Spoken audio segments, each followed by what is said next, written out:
ई राकेश चाचा से हमारे चाची कहा बारे तोहार चाची।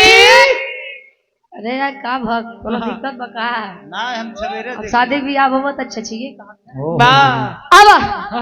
हमरा चाची का कैसे चाची हमार नहीं घरे हाँ चाचा हमारे अपने घरे तब हमार चाची फोन लगाई के कहा का कहे अरे लेके मोबाइल करी ले ये समाई मोबाइल कर ले समाए मोबाइल कर ले समाए। अरे लेके मोबाइल करी ले ये समाई जब देखी ले तो रील के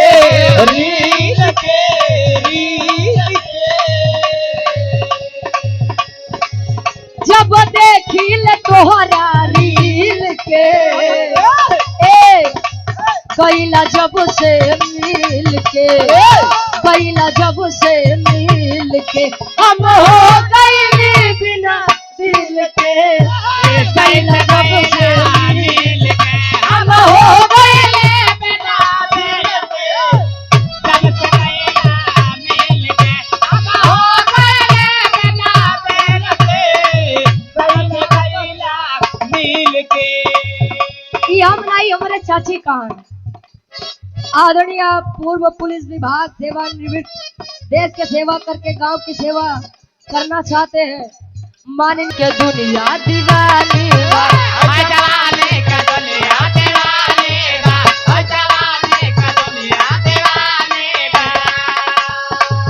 हमारा हुस्न पे झलकता पानी बा हमारा हौसला बदल गाता पानी बा हमारा हौसला बदल गाता पानी बा। ऐ जवानी के दुनिया दीवानी बा हमारा हुस्न पे झलकता पानी बा सब लड़का कहे काहे मटक मटक चला तारू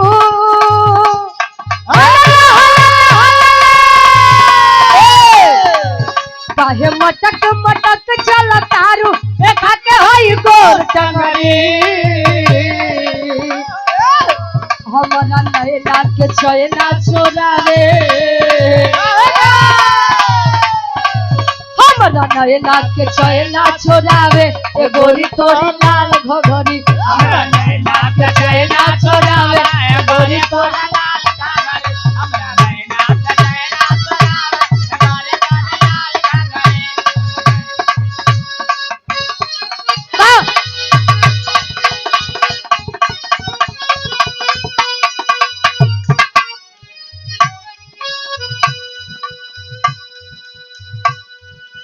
सौ में सीधी एक बात